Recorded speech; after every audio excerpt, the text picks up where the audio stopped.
함께 말씀 보겠습니다. 창세기 3장 15절의 말씀입니다. 구약성경 창세기 3장 15절의 말씀입니다. 한 절 말씀이잖아요. 다 같이 15절 말씀 읽겠습니다. 창세기 3장 15절 읽겠습니다. 시작. 내가 너로 여자와 원수가 되게 하고 내 후손도 여자의 후손과 원수가 되게 하리니 여자의 후손은 내 머리를 상하게 할 것이요 너는 그의 발꿈치를 상하게 할 것이니라 하시고 아멘. 많이 더워졌는데요. 지난주에 말씀드렸지만 오늘부터 교회 본당에 에어컨 틀었거든요. 이것도 지금 덥다고 하신 분도 계실 거고요. 사람에 따라서 또 이게 지금 에어컨도 너무 추우신 분도 계실 텐데요. 이게 되게 약간 이게 더위를 못 참으신 분은 어쩔 수 없으니까 조금 춥다 생각하시는 분들은 항상 겉옷을 좀 갖고 오셔서 좀 그렇게 여름을 같이 지냈으면 좋겠습니다. 그리고 저 뒤에 보시면 우리 상태가 오래간만에 좀 교회에 나왔거든요. 예. 저 친구가 고등학교 졸업하고 일본에 갔었어요. 일본에 가서 육상 실업팀에 뛰다가 이제 군 복무 때문에 이제 한국에 들어온 거거든요. 그래서 잠깐 휴가 나와서 왔는데 예배 끝나고 좀 같이 많이 좀 환영해 주셨으면 좋겠습니다. 앞뒤 자음들과 인사하겠습니다. 하나님이 우리와 함께 하십니다. 오늘 예배도 하나님의 영광의 임재가 있는 귀한 예배가 되기를 축원합니다. 교회에서 사용하는 용어 중에서 가장 중요한 용어를 이야기하라면 아마도 구원이라는 용어를 이야기할 겁니다. 그런데 이 구원이라는 단어는 교회에서만 사용하지 않습니다. 일반적으로 보면은 어려움이나 위험에 빠진 사람을 돕거나 구원해 주는 것, 구해 주는 것 그렇게 이야기합니다. 그런데요, 교회에서 말하는 구원은 단순히 어려움이나 위험에서 구해주는 것이 아닙니다. 뭐라고 말씀하고 있죠? 영원한 죽음의 심판에서 구원해 주는 것을 이야기합니다. 그러면 왜 사람이 영원한 죽음의 심판에 이르게 되었지요? 성경은 그 이유가 다른 것에 있는 것이 아니라 사람의 죄 때문이라고 말씀합니다. 죄의 결과 죽음이 왔고요. 이 죽음은 단순한 육체적 죽음을 넘어선다고 말씀드렸습니다. 제가 매주 말씀드렸던 거죠. 한번 죽는 것은 사람에게 정해진 것이지만 그 후에는 하나님의 심판, 영원한 심판이 있다고 성경은 말씀하고 있습니다. 성경의 가장 첫 번째 책인 창세기에 보면 그렇다면 어떻게 사람이 이렇게 죄를 짓고 이러한 끔찍한 상황에 처하게 되었는지에 대해서 자세하게 말씀하고 있습니다. 하나님이 세상을 창조하셨습니다. 이 창조한 세상 가운데 에덴 동산을 만드시고 아담에게 그곳에 살도록 그곳을 지키도록 하셨습니다. 하나님은요, 아담에게 모든 것을 다 허락하셨습니다. 동상 각종 나무의 열매를 마음대로 먹어도 된다고 하셨습니다. 그런데 한 가지 제약이 있었지요. 단 하나, 선악을 알게 하는 나무의 실과는 먹지 말라고 명령하셨습니다. 그런데 이 아담이요, 이 명령에 순종하지 못했습니다. 창세기 3장에 보면 인류의 가장 슬프고 가장 아픈 이야기가 기록되어 있습니다. 첫사람 아담과 하와가 뱀의 유혹을 이기지 못하고 하나님의 말씀에 불순종합니다. 바로 이 죄의 결과가 사람을 영원한 심판에 이르게 했다고 성경은 기록하고 있습니다. 그런데 보면은요, 사람들이요, 이 사건을 두고 이런저런 이야기들을 합니다. 이런 거지요. 왜 하나님이 선악과를 만들었느냐는 거예요. 왜 하나님이 선악과를 만들어서 아담과 하와가 범죄하도록 만들었을까요? 애초에 하나님이요, 선악과라는 것을 만들지 않았다면 아담과 하와가 죄를 지을 일도 없었을 것이다. 이렇게 말하기도 합니다. 아니요, 더 근본적인 문제를 제기하기도 하죠. 왜 하나님은 사람이 하나님께 불순종하도록 하셨는가입니다. 사람을 창조하셨을 때 아주 근본적으로 하나님을 거역할 수 없는 무조건 순종만 하는 존재로 만드십니다. 그러면 이런 일을요, 원천 봉쇄할 수가 있었습니다.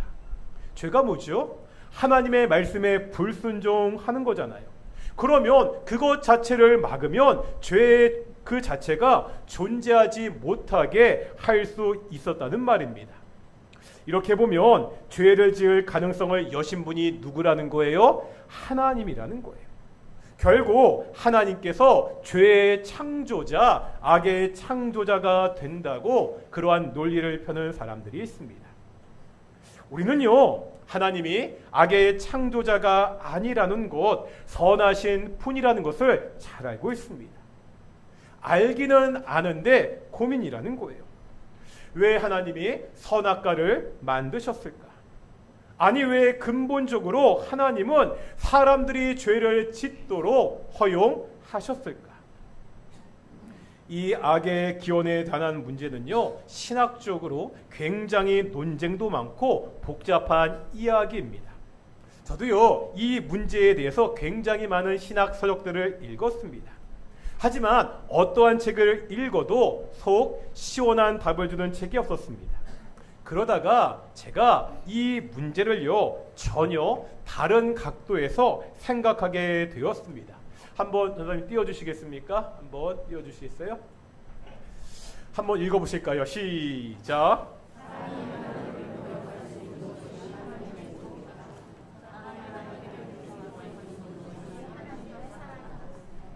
이게 제가 내린 결론인데요. 이 말이 얼른 이해가 되십니까? 납득이 되십니까? 하나님을 거역할 수 있는 것이, 하나님을 불순종할 수 있는 것이 오히려 축복이고 사랑이다. 한번 생각해 보겠습니다. 저희가 여러 번 살펴본 말씀, 소요리 문답 1문 1답이 있잖아요. 제 첫 번째 1문이 뭐죠? 사람의 제일 되는 목적은 무엇입니까? 이제 답은 이제 암송하셔야 되는데요. 이건 많이 했으니까 이 첫 번째 질문에 대한 답이 뭐죠? 시작. 하나님을 영화롭게 하는 것과 그를 영원토록 즐거워하는 것입니다. 하나님이 사람을 창조한 목적이 뭐라고요? 하나님께 영광을 돌리고 하나님을 즐거워하는 것입니다. 이것을 한번 생각해 볼 필요가 있다는 거예요. 만약에요, 단순히 우리의 입으로 하나님께 영광을 돌리고 찬양을 하는 존재라면 우리 지금의 사람처럼 복잡한 존재가 아니어도 됩니다. 그냥 하나님이 노래방 기계 같은 것을 만들면 됩니다. 일종의 하나님을 찬양하는 로봇입니다. 하나님이 찬양해봐 하고 명령을 내리면 입에서 찬양이 나오는, 영광이 나오는 로봇이면 충분하잖아요. 노래방 기계 보면은요, 수많은 곡들이 저장되어 있잖아요. 그 기계처럼 수많은 곡들이 우리 머릿속에 내장되어 있습니다. 하나님은 뭐 하시면 되는 거예요? 번호를 선택하시면 됩니다. 하나님이 번호를 누르시면, 하나님을 찬양하는 그러한 존재면 충분하다는 거예요. 로봇이니까 스스로 생각할 필요도 없습니다. 그냥 입력된 프로그램대로 행동하면 됩니다. 이렇게 해라 저렇게 해라 명령을 미리 입력하시면 하나님의 명령대로 100% 순종합니다. 하나님의 입장에서 보면 사람을 이렇게 만들면 편하고 좋지 않았겠습니까? 애완동물처럼 하나님 말씀 잘 듣고 속 썩이지 않고 하나님이 원할 때 언제든지 찬양을 불러주는 존재. 하지만 하나님은요, 사람을 이런 존재로 창조하지 않았습니다. 생각이 없이 입으로만 하나님을 찬양하는 앵무새로, 노래방 기구로, 애완동물로 창조하지 않았다는 거예요. 감히요, 창조주 하나님을 거역할 수 있는, 창조주의 말에 불순종할 수 있는 그러한 존재로 만들었습니다.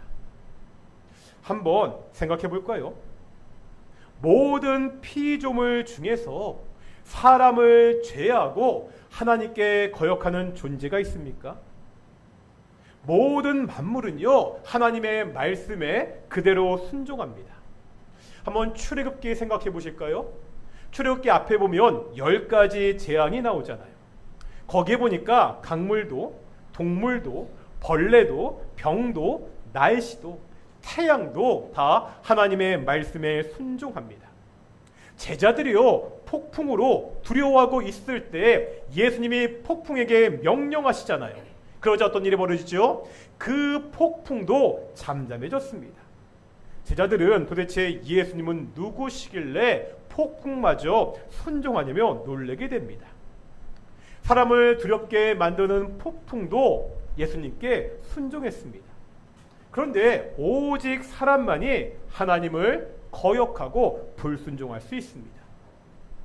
이게 이상하지 않습니까? 왜 하나님은 사람을요, 하나님께 거역할 수 있는 존재로 만드셨죠? 그냥 무조건 순종하는 존재로 만들 수도 있었습니다. 하지만 하나님은 그렇게 하지 않았다는 거예요. 그 이유가 뭐죠? 이제 한번 우리 사람 편에서 생각해 보겠습니다. 만약에 우리 사람이요, 무조건 순종하도록 프로그램된 존재라면 행복하겠습니까? 아무런 자유의지가 없습니다. 정해진 프로그램대로만 삽니다. 그러다 하나님이 원하시면 기계적으로 노래나 불러주는 그러한 존재로 우리가 치어졌다면 우리는 만족하겠습니까? 이런 겁니다. 자녀를 가진 부모가 있습니다. 부모가 볼 때 자식은 항상 어리고 부족합니다. 그래서 모든 것을 다 해줍니다. 심지어 그 자녀의 미래도 다 결정합니다. 무슨 공부를 해야 되는지, 누구를 친구로 사귀어야 되는지, 어느 대학에 무슨 과를 가야 되는지 다 결정해서 따르도록 합니다.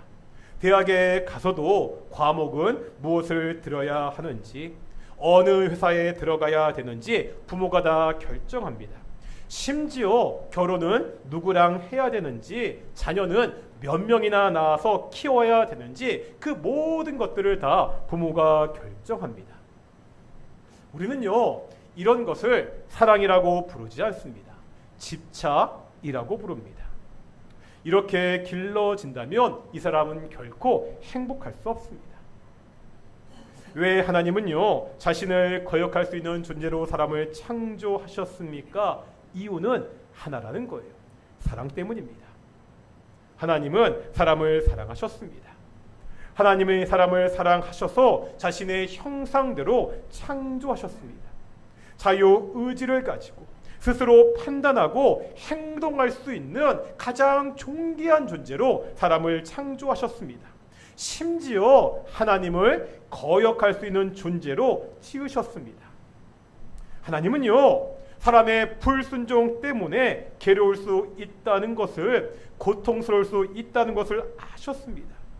하지만 사랑하셔서 사람들이 진정한 행복을 누릴 수 있도록 하나님을 닮은 자유의지를 가진 특별한 존재로 창조하셨습니다.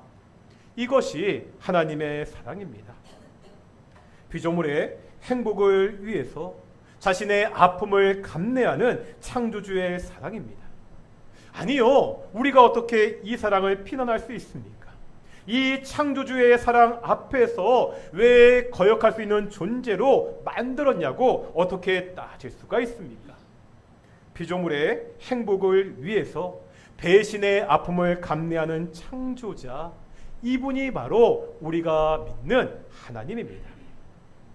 그런데 하나님의 사랑은 여기서 끝나지 않습니다. 하나님은 사람을 자신을 거역할 수 있는 존재로 창조하셨습니다. 그러면 이제 선택은 누구에게 있는 거예요? 사람에게 있습니다. 어떻게 하면 되죠? 이 자유의지를 가지고 하나님께 순종하며 살면 됩니다. 하나님이 베풀어 주신 그 에덴 동산의 풍성함을 누리며 그냥 살아가면 됩니다. 그런데 문제가 생기죠. 사람이 잘못된 선택을 하고 말았습니다. 사랑으로 주신 자유의지를 가지고 오히려 하나님을 거역하고 불순종하는 길로 갔습니다. 이 선택에 대한 책임은 전적으로 사람에게 있습니다. 이제요, 이 사람을 하나님은 어떻게 하시면 되지요? 하나님이 창조자잖아요. 사람은 피조물입니다.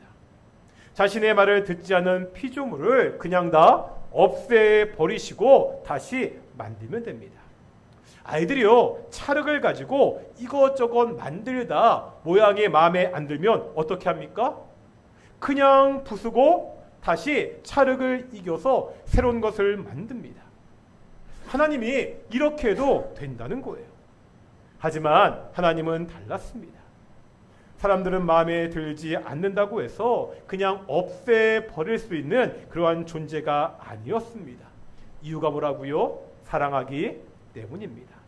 사랑하기 때문에 하나님은요, 그 사람들을 포기할 수가 없었습니다. 그래서 하나님이 택하신 방법이 뭐지요? 사람들이 저지른 그 잘못의 책임을 사람에게 돌리지 않으십니다. 그 책임을 누가 지십니까? 하나님이 지셨다는 거예요. 잘못은 사람들이 했으니까 그 잘못의 벌을 사람들이 받아야 됩니다. 그런데 그 벌을 하나님께서 대신 받는 방법을 택하셨다는 거예요. 제가 전에 한번 이영도 작가의 책을 소개해 드린 적이 있습니다. 아마 표지 보면 기억하실 거예요.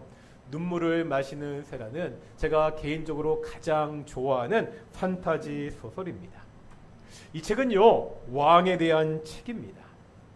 이 책의 배경이 되는 세계에는 유명한 속담이 한 가지 있습니다. 새 중에 보면 피를 마시는 새가 있고요, 눈물을 마시는 새가 있습니다. 이 중에서 피를 마시는 새가 가장 오래 살고 눈물을 마시는 새가 가장 빨리 죽는다는 속담이 이 세계에 있습니다. 물어보겠습니다. 왜 눈물을 마시는 새가 가장 빨리 죽지요? 눈물은요, 사람들이 안에서 밖으로 내보내는 거잖아요. 사람들이 자기 안에 있는 좋은 것을 내보낼 리가 없습니다. 안 좋으니까 내보내지요. 그러니 이 눈물을 마시는 새는 빨리 죽을 수밖에 없습니다. 이 책에 보면 바로 이 눈물을 마시는 새는 왕이라고 이야기합니다.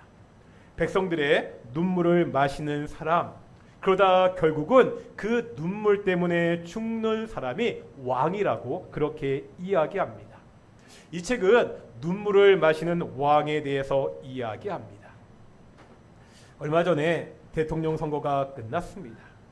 우리가 대통령 선거 때만 되면 TV에서 많이 보는 장면이 있지요. 이 후보들이 시장에도 가고요, 새벽에 청소하는 사람들을 만나고 고아원과 양로원에도 갑니다. 그곳에 가서 그들의 애환을 들어줍니다. 어떤 사람들은 너무 연출됐다고 서민 코스프레 하지 말라고 그렇게 비난하기도 합니다. 그래도요, 서민들의 눈물을 닦아주겠다는 그들을 뭐라 할 수 없잖아요. 대통령은요, 서민들의 어려움을 잘 듣고 해결해 줘야 됩니다. 우리는요, 이런 지도자가 좋은 지도자라고 이야기합니다. 예전에 한 대통령이 취임식에서 취임사를 하면서 눈물을 보인 적이 있습니다. 당시는 IMF로 국민들이 심한 고통을 받던 시기였습니다. 이 어려운 상황들을 이야기하면서 흘린 눈물이었습니다. 국민들의 아픔에 공감하는 대통령, 국민들 때문에 눈물을 흘릴 줄 아는 대통령, 우리는요, 이런 지도자가 좋은 지도자라고 그렇게 이야기합니다. 백성들의 눈물을 닦아주는 왕, 백성들의 아픔을 함께하며 눈물을 흘리는 왕, 우리는요, 이러한 지도자를, 이러한 왕을, 이러한 대통령을 기대합니다. 하지만 이 땅에 어떠한 왕도요, 어떠한 대통령도, 어떠한 지도자도 백성의 눈물을 마시지도 못합니다. 위로하고요, 같이 슬퍼해 줄 수는 있지만 그들의 아픔을 대신 겪을 수는, 그들의 고통을 대신 해줄 수는 없습니다. 이 땅에는요, 눈물을 마시는 왕이 없습니다. 사람의 왕은 이 일을 할 수 없다는 거예요. 하지만 우리는 알고 있잖아요. 나의 눈물을 마시는 왕, 나의 눈물을 마시고 나를 위해서 대신 죽은 왕을 우리는 알고 있습니다. 그 왕이 누구시죠? 예수 그리스도. 만왕의 왕으로 이 땅에 오셔서 우리의 눈물을 마시고 십자가에서 죽으신 예수 그리스도. 이 구원에 대해서 성경에서 가장 먼저 나오는 말씀이 오늘 본문 창세기 3장 15절입니다. 오늘 말씀을요, 구약의 복음이다, 그렇게 이야기합니다. 우리 함께 다시 한번 오늘 본문 말씀 읽어보겠습니다. 읽겠습니다. 시작.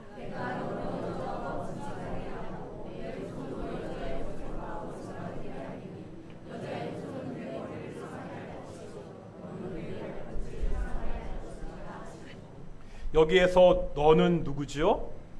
이 말씀은 배경이 뭡니까? 뱀에 대한 심판의 말씀입니다. 그러니까 여기에 나오는 너는 뱀을 이야기합니다. 창세기 3장 15절은 뱀의 후손과 여자의 후손과의 투쟁을 이야기합니다. 뱀의 후손이 여자의 후손의 발꿈치를 상하게 할 것입니다. 하지만 여자의 후손은 뱀의 머리를 상하게 할 것입니다. 여기에 나오는 여자의 후손은 누구를 가리킵니까? 구약 시대는요, 이 여자의 후손이 누구인지 어렴풋이밖에 알 수가 없었습니다. 하지만 오늘날 우리는 이 여자의 후손이, 뱀의 머리를 상하게 하는 이 여자의 후손이 누구인지 알고 있습니다. 누구죠? 예수 그리스도. 뱀의 후손이 예수님의 발꿈치를 상하게 할 것입니다.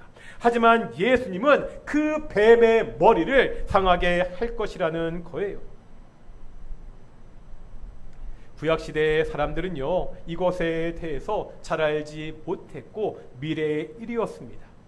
하지만 오늘날 우리에게 이것은 성취된 사건이잖아요. 어떤 사건이죠? 예수님의 십자가와 부활 사건입니다. 하나님의 아들이 우리 죄를 대신해서 십자가에서 죽으시고 3일 만에 부활하셨습니다. 창조주 하나님이 피조물을 위해서 희생하셨다는 거예요. 사람을 위해 희생하시는 하나님의 모습은요, 구약에서 여러 차례 반복해서 나타납니다. 우리가 그 중에 한 가지만 더 볼 텐데요, 출애굽기 17장에 보면 우리가 잘 아는 사건이 하나 나와 있습니다. 출애굽한 이스라엘 백성들이 광야에서 물이 없다고 불평하죠. 그때 하나님은 모세에게 반석을 치게 하셨고 그 반석에서 물이 나오도록 하십니다. 그런데 우리 17장 우리 6절에 보면 이 장면을 좀 자세하게 볼 필요 있습니다. 함께 읽겠습니다. 시작.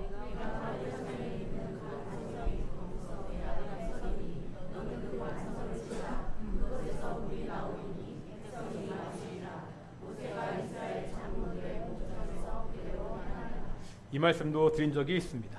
한번 잘 보겠습니다. 여기에 보면 하나님이 지금 어디에 서 계시겠다고 말씀하고 있죠? 반석 위 네 앞에 서시겠다고 말씀하고 있습니다. 다시 말하면 하나님이 모세와 마주보고 서 계신다는 거예요. 이 상황에서 이 모세가 지팡이를 들고 반석을 칩니다.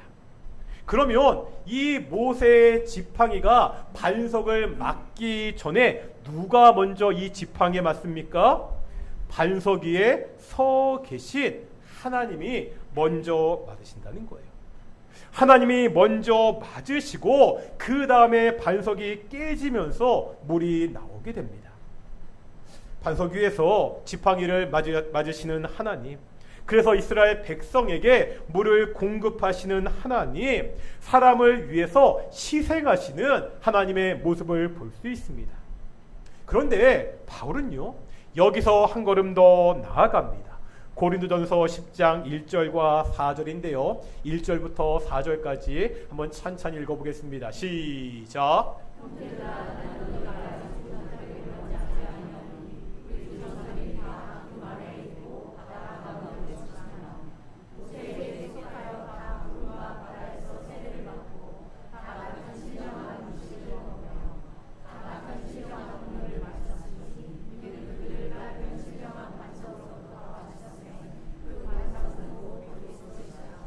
여기 1절과 2절에 보면 조상들이 구름 아래 있고 바다 가운데로 지나며 어떤 상황을 설명하는 거죠? 이스라엘 백성이 광야 생활을 했던 데를 설명하고 있습니다.